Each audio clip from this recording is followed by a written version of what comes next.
AOT एक ऐसी anime series है जो कि नॉर्मल एंटरटेनमेंट की लिमिट्स को क्रॉस करके फिलोसॉफिकल आइडियाज के डीप ओशन में इंटर कर जाती है। ये स्टोरी ऑडियंस को रियलिटी, मोरालिटी और ह्यूमन एग्जिस्टेंस के फंडामेंटल क्वेश्चंस पे सवाल करने को मजबूर करती है। स्टोरी की शुरुआत ह्यूमैनिटी के डिस्ट्रक्शन के एज पे होती है, जहां लोग बड़े बड़े वॉल्स के अंदर ट्रैप्ड हैं। यहाँ कैरेक्टर्स जिस तरह की स्ट्रगल से जूझ रहे हैं, ये हमें सोचने पे मजबूर करता है कि वॉर, डिफेंस और सर्वाइवल के नाम पे किस हद तक जाना सही है। ये स्टार्टिंग सिचुएशन ही ह्यूमन नेचर और सोशल स्ट्रक्चर्स की डीप फिलोसॉफिकल इन्वेस्टिगेशन के लिए स्टेज सेट करती है। देखो, इनिशियली जो नैरेटिव सेट किया जाता है कि एक तरफ ह्यूमंस हैं, देन एक तरफ ह्यूमन ईटिंग टाइटन्स हैं, तो यहां क्लियरली ह्यूमंस अच्छे हैं और टाइटन्स बुरे हैं। लेकिन सीरीज की जो फिलोसॉफिकल डेप्थ है वो तब इमर्ज होती है जब हम आगे की कहानी को जान पाते हैं। मतलब वो सिंपल सा गुड वर्सेस इविल वाला एक्सप्लेनेशन था, उसको ब्रेक किया जाता है। कैसे ब्रेक होता है? वेल, कहानी में आगे काफी कॉम्प्लेक्स हिस्ट्री हमें बताई जाती है, देन लोगों के अलग मोटिवेशन है, देन कुछ रियली ग्रे एरियाज हैं, और जो हीरो होता है वो बाद में चल के विलन नजर आता है। स्टोरी जैसे जैसे आगे बढ़ती है काफी चीजें क्लियर होने लगती है, जैसे टाइटन्स का ट्रुथ और एल्डियंस के ओरिजिन को वॉल्स के अंदर और बाहर के लोगों को कंट्रोल करने के लिए मैनिपुलेट करके प्रेजेंट किया गया था। आउटसाइड वर्ल्ड और एल्डियन मार्लियन कॉन्फ्लिक्ट जो है, ये इस पूरी स्टोरी को काइंड ऑफ शैटर कर देती है। I mean, as an audience हमारी जो इनिशियल बिलीफ थी वो टूट जाती है, और हम कहीं ना कहीं समझ पाते हैं कि इतिहास जो है वो हमेशा वही लिखते हैं जो जीते होते हैं। कहते हैं ना, history is always written by the victors. अब अगर हम कैरेक्टर्स की बात करते हैं तो सबसे पहले एरन येगर को लेते हैं, जो कि डिनोट करता है फ्रीडम। मतलब उसके अंदर फ्रीडम की बहुत स्ट्रॉन्ग डिजायर है और वो समझता है कि इसके लिए कितनी भारी कीमत चुकानी पड़ सकती है। उसकी आइडियोलॉजी और एक्शंस ने सीरीज के फिलोसॉफिकल डिस्कोर्स को सेंट्रली इन्फ्लुएंस किया है। एरन का जो कोर बिलीफ है वो इस बात पे बेस्ड है कि क्योंकि वो इस दुनिया में पैदा हुआ था, तो हर तरह का फ्रीडम, जो अधिकार होता है, वो उसको मिलना चाहिए। मतलब फ्रीडम का काइंड ऑफ इनहेरेंट राइट है उसे। उसका मंत्र ताताकाय उसके वर्ल्ड व्यू को काइंड ऑफ समराइज करता है। फ्रीडम को कंटिन्यूअस स्ट्रगल और किसी भी परसीव थ्रेट के एलिमिनेशन के थ्रू अचीव किया जाना चाहिए। वो वीकनेस को हेट करता है। क्यों? क्योंकि जो इंसान वीक है वो कभी भी अपनी फ्रीडम के लिए नहीं लड़ सकता, तो फिर वो दूसरों को तो फ्रीडम नहीं ही दिला सकता। तो फ्रीडम के लिए उसकी जो डिजायर थी वो काइंड ऑफ एक ऑल कंज्यूमिंग फोर्स में डेवलप हो जाती है। इसीलिए वो ये बिलीव करना शुरू करता है कि ट्रू फ्रीडम तभी मिलेगा जब मेरे सारे एनिमीज एनहाइलेट हो जाएंगे, मतलब पूरी तरह से खत्म हो जाएंगे। और यही अल्टीमेटली रंबलिंग का कारण भी बनता है। अब एरन की जो आइडियोलॉजी है वो कई फिलोसॉफिकल कॉन्सेप्ट से जुड़ी है। उसका कांस्टेंट फ्री होने की डिजायर जीन पॉल सार्त्रे के आइडिया को एको करती है कि humans condemned to be free हैं, जो चॉइस और रिस्पॉन्सिबिलिटी के बर्डन से दबे हुए हैं। क्रूल रियलिटी के डिस्पाइट लड़ते रहने का उसका चॉइस एल्बर्ट कैमस के एग्जिस्टेंशियल कॉन्सेप्ट से मैच करता है, जिसमें स्ट्रगल के थ्रू पर्पस फाइंड किया जाता है। हाउएवर एरन की जो फ्रीडम की इंटरप्रिटेशन है वो समय के साथ साथ ज्यादा प्रॉब्लमेटिक होती जाती है। उसका फाइनल प्लान एक नाइलिस्टिक पर्सपेक्टिव को शो करता है। मतलब अगर सब कुछ सफरिंग और वॉर है तो इसे खत्म करने के लिए कंप्लीट डिस्ट्रक्शन चाहिए। और ये कहीं ना कहीं ऑसवाल्ड स्पेंजलर के आइडिया से मैच करता है, जो कि कहते हैं कि सिविलाइजेशन बना ही इसलिए है ताकि वो एक दिन डूम हो जाए, खत्म हो जाए। कमिंग टू ज़ीक, उसके कैरेक्टर का पर्सपेक्टिव काफी ज्यादा डिफरेंट है, लेकिन उसकी भी जो एक्सट्रीमिटी है वो बहुत ज्यादा सिमिलर है, क्योंकि कहीं ना कहीं ये निकली है उसके सफरिंग और ऑपरेशन से।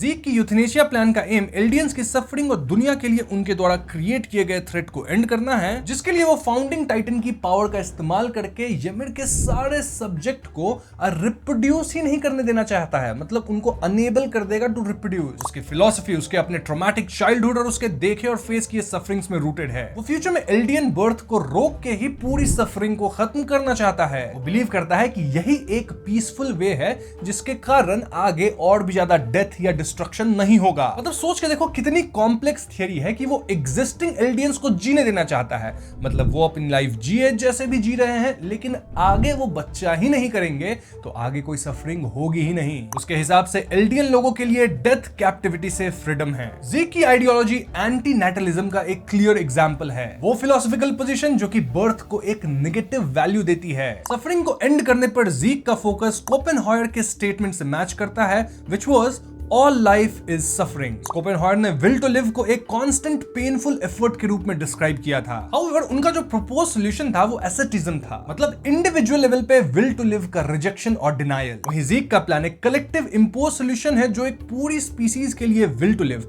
स्पेसिफिकली टू रिप्रोड्यूस को फोर्सिबली डिनाई करता है, जो कि एक सिग्निफिकेंट डिफरेंस है। स्कोपेनहावर ने विल के इंडिविजुअल ट्रांसेंडेंस पर फोकस किया, ना कि फोर्स्ड एक्सटेंशन पर। इसीलिए ज़ीक का जो प्लान था उसकी जो मोरालिटी है वो बहुत ही हाईली कंट्रोवर्शियल है। देखो, उसका एम था सफरिंग को खत्म करना, तो बड़ा एम अच्छा है। देखो, उसका एम अच्छा था सफरिंग को खत्म करना, लेकिन इसके लिए फोर्सिबली लोगों को स्टेराइल कर देना, ये तो लोगों के ऑटोनॉमी का हॉरिफिक वायलेशन है और कई लोग इसे जेनोसाइड के रूप में भी देखेंगे। ये क्वेश्चन उठाता है कि क्या डिस्क्रिमिनेशन को एंड करने के लिए जो डिस्क्रिमिनेटेड ग्रुप हैं उनको ही खत्म कर देना सही है? बिल्कुल नहीं। और इसी तरह से एओटी के कैरेक्टर्स बहुत ज्यादा फ्लॉड है, जो कि उन्हें रियल बनाते हैं। अभी तो हम एओटी से इतना ज्यादा कनेक्ट करते हैं, उनके कैरेक्टर्स को समझते हैं, क्योंकि हम जानते हैं वो गलतियां कर रहे हैं, गलत सोच रहे हैं, लेकिन हम उनकी सिचुएशन तक को समझते हैं। Coming to commander Erwin Smith, वो एक ऐसे लीडर के रूप में इमर्ज होते हैं जिनके डिसीजन टफ प्रैग्मेटिज्म और कलेक्टिव इंटरेस्ट के स्पिरिट से इंस्पायर्ड होते हैं। कमांडर एरविन स्मिथ एक प्रैक्टिकल और बहुत ही रूथलेस लीडर है, जो कि हमेशा ऐसी डिसीजंस लेते हैं जो कि ह्यूमैनिटी के ग्रेटर गुड के लिए तो बहुत अच्छा है, लेकिन इंडिविजुअल लेवल पे वो कहीं ना कहीं लोगों को चोट पहुंचाती है। मतलब वो सब के बारे में सोचते हैं, अपने सोल्जर्स के बारे में, अपनी लाइफ के बारे में, अपने प्रजा के बारे में, लेकिन वो कभी भी एक इंडिविजुअल के बारे में नहीं सोचते।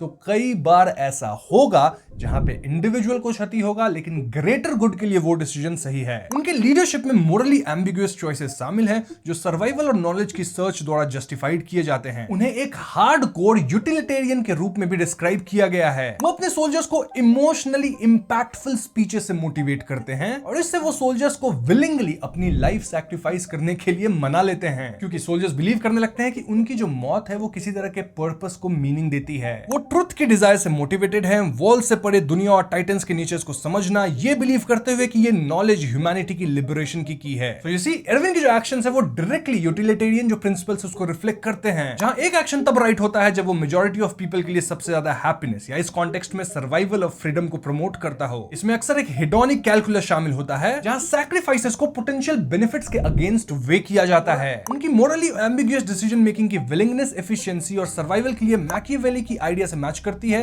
कि स्टेट के इंटरेस्ट के लिए मोरालिटी को साइड में रखना पड़ सकता है। एरविन मैक्स वेबर इसका एग्जांपल देते हैं कि पावर जो है वो एक्चुअली में मोरल रिस्पांसिबिलिटी के साथ आती है। मतलब आपका अगर एक डिसीजन हजारों लोगों को इफेक्ट कर सकता है, तो हाँ, वो डिफिकल्ट होगा डिसीजन। भले ही लीडर सैक्रिफाइसेस का ऑर्डर देते हो, लेकिन उसका बर्डन भी वही उठाते हैं। ऑल्दो एरविन का यूटिलिटेरियनिज्म अक्सर एक क्रूल दुनिया में सर्वाइवल के लिए नेसेसरी के रूप में पोर्ट्रे किया जाता है, लेकिन ये इस बात पर भी लाइट डालता है कि कैसे इस तरह की फिलॉसफी इनह्यूमन बनने की पोटेंशियल रखती है। मतलब एक पर्पस को चेज करने के लिए आप लाइफ जो है इंसान का, उसको हमेशा तोलते रहते हो कि ठीक है, ये लाइफ गया तो ये फायदा हो सकता है, जो कि सही नहीं है। ये कांस्टेंट कैलकुलेशन एम्पैथी को कम कर सकती है और एक ऐसी सिचुएशन क्रिएट कर सकती है जहां इंडिविजुअल वैल्यू कलेक्टिव गोल्स के सबऑर्डिनेट हो जाती है। And this raises a question कि ह्यूमंस को बचाने के लिए अगर ह्यूमैनिटी के कोर वैल्यूज को ही त्याग दिया जाए तो क्या ये सही है? ये पूरी तरह से ग्रेटर गुड वाले कॉन्सेप्ट से रिजेंबल करता है, जिसे हम कई मूवीज एंड सीरीज में देखे हैं। अब दोस्तों, एओटी के अंदर कई और कैरेक्टर्स हैं जिनके अपने छोटे मोटे डीप फिलोसफीज हैं, और कैरेक्टर फिलोसफीज के अलावा कई डीपर मीनिंग्स है, लाइक डिप्लोमेसी, ह्यूमैनिटी और को एग्जिस्टेंस की होप। देन एल्डियन मार्लियन कॉन्फ्लिक्ट की हिस्टोरिकल पैरेलल्स भी हैं, और एरन की आइडियोलॉजी का कुछ रियल लाइफ लीडर्स की सोच से सिमिलैरिटीज है। इन सब पे अगर हम डिटेल में बात करेंगे तो ये वीडियो अभी जितनी लंबी है उससे 2 गुनी या 3 गुनी ज्यादा लंबी हो जाएगी। इसलिए फॉर नाउ मैं इस वीडियो को यहीं खत्म करूंगा, लेकिन अगर इस वीडियो पे 10K लाइक्स आ जाते हैं तो मैं समझ जाऊंगा आपको इस तरह की डीप फिलोसॉफिकल वीडियो में इंटरेस्ट है, तो फिर एओटी को हम थोड़ा और खोलेंगे, थोड़ा और डीप जाएंगे। हाँ, 10K लाइक्स आने चाहिए, इसीलिए इस वीडियो को लाइक कर दीजिए, अपने दोस्तों के साथ शेयर करके उनसे भी लाइक करवाइए, और चैनल पे नए हैं तो हमें सब्सक्राइब कीजिएगा। I will see you guys in the next one. Peace out.